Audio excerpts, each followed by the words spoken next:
Good afternoon.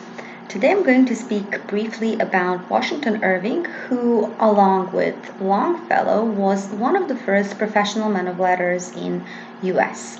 Apart from that, he was the first American author to become famous abroad, and he was instrumental in developing the short story form, which was not at all popular in Britain, if you remember. We are dealing with the same age. In Britain, it is called the Victorian Age because of Queen Victoria. In America, it's the 19th century, and unlike Britain, where novel was the genre to explain your life, here, the short story was the most popular genre, and later Edgar Allan Poe is going to perfect this form. Washington Irving was influenced by two writers whose names I'm sure you know and are familiar with, Joseph Addison and Oliver Goldsmith. The latter, for example, was an Irish novelist, poet, and playwright. I hope you read She Stoops to Conquer. So these two should be familiar to you via Professor Bubanya's course. And Irving liked the style of Addison and Goldsmith, and he incorporated these journalistic almost elements into his own works. Irving's most popular work today remains his sketchbook, or the full title would be The Sketchbook of Geoffrey Crayon Gentleman, which he published in 1819. Geoffrey Crayon is only one of several Irving's pseudonyms, and he will reappear later on. In the sketchbook, we have two short stories that we are going to read, Rip Van Winkle and The Legend of Sleepy Hollow. The sketchbook is praised even today. It's very popular because Irving used mythical elements and the folklore to create very specific American archetypes that are so popular today, and the sketchbook remains his most famous work. But before that, let me tell you what he did before he published the famous sketchbook. Irving was born and raised in New York City. This is important because he was very influenced by the surrounding area of New York, which is called the Hudson River Valley, and this is what sparked his imagination. He was not such a successful student at all, but he used to wander around the Hudson River Valley and his imagination would bloom at those times. This is why, at a very early age, when he was only 19, he began contributing very short satirical pieces to the newspaper owned by one of his brothers. He actually came from a very large family. And he published these short pieces under a pseudonym. The first one that he used is Jonathan Oldstyle. After that, he published his first official work, let's say. It's called Salma Gandhi, or, let me just read the full title, The Whim-Whams and Opinions of Launcelot Langstaff, Esquire, and Others. Launcelot Langstaff is another pseudonym of his, and this work was not his only his work. He actually collaborated with one of his brothers and one of his acquaintances to create a work that contains many different pieces. This is why it's called Salmagundi. This is actually an English word, although I know it sounds strange. It literally means mixed salad. Ili što bismo mi na srpskom rekli mešano meso, to je zapravo neka vrsta salate u kojoj se nalazi i meso i različito povrće. Dakle, naslov je vrlo specifičan. It actually points to the fact that the work contains pieces of different lengths, that the themes are different, and so on. But all these pieces together, they criticize and satirize the political city of New York and its surroundings. After Salmagundi, Irving published his History of New York, in which he introduces his most famous pseudonym, or should I say his alter ego. His name is Diedrich Knickerbocker. The history was published in 1809, and I'm going to read the full title because it's important.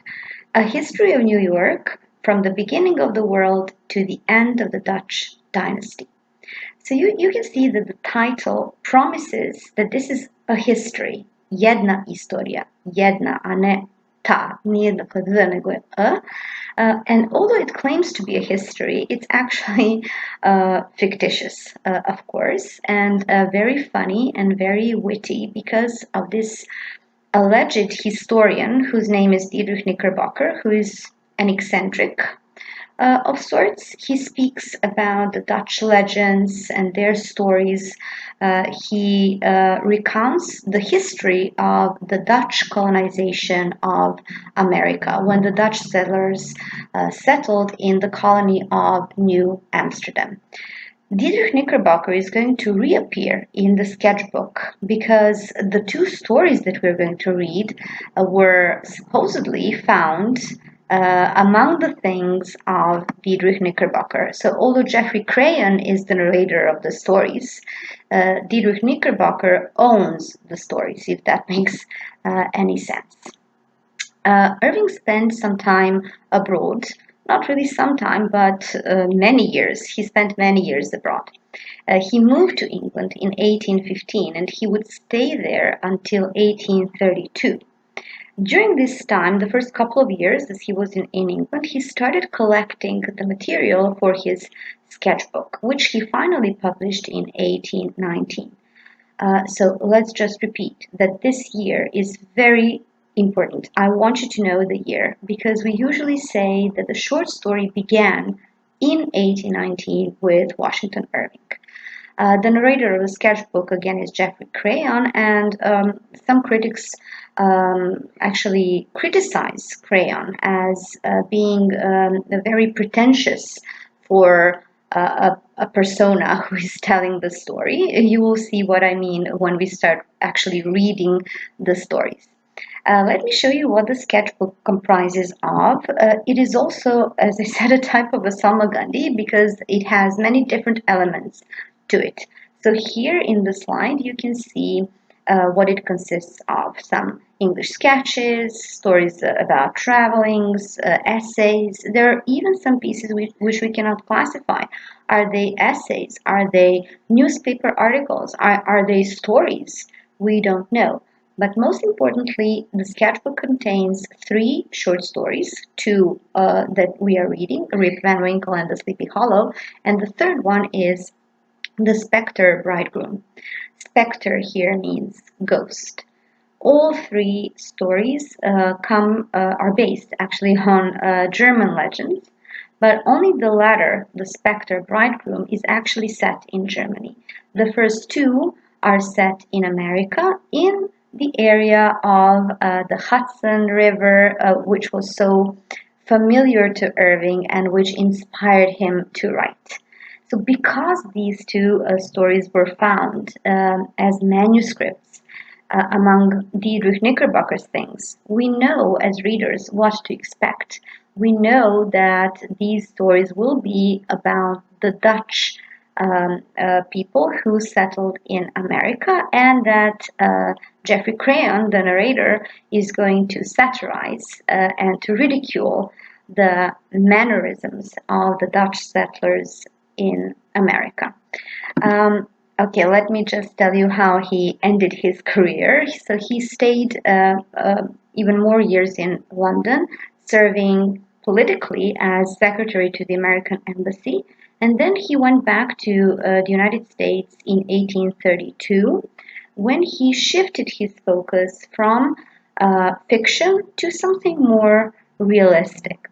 One example, which I singled out, was his very detailed biography of George Washington, which he wrote for full 9 years. So from 1850 until shortly before his death in 1859. So he paid attention to every detail.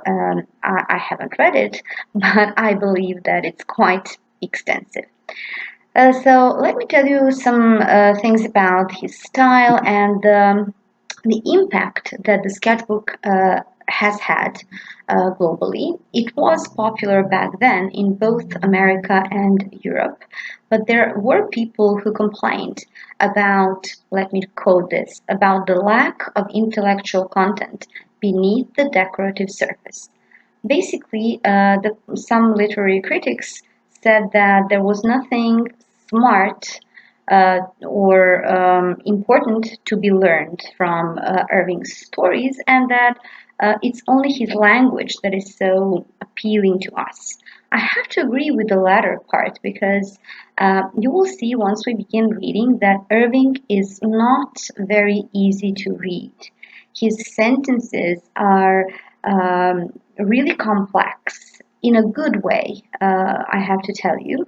I believe, and I tend to repeat this often, that it's much more difficult to read Irving than to read Edgar Allan Poe, although many students are frightened when they come and see Poe's specific style. But trust me, you will see that Irving is much more complicated than Poe, although he is so funny. And I want you to actually understand the sentences so that you can get the joke, because each sentence in Irving's stories is a kind of a joke. His style has been described as elegant, fine, and humorous, and today he is very praised because he incorporated the folklore and the mythical elements into traditional narrative. And apart from that, because he used his setting, which is Hudson Valley River and a very misty place, a gothic place, he uses the landscape and the setting to set the mood to the story, and in that way, he also shaped his characters. You will see that Ichabod Crane from the Sleepy Hollow is very affected by his surroundings, and this is why he's scared so much. So, if you do not remember anything from this lecture, please remember at least this sentence, and it goes like this. The American short story began in 1819 with Washington Irving, and this is the reason why we have to start the course with Irving and, of course, with Longfellow. The two were contemporaries and they were close friends. In my next two videos, I'm going to speak first about Rip Van Winkle and then about the legend of Sleepy Hollow. So, see you shortly.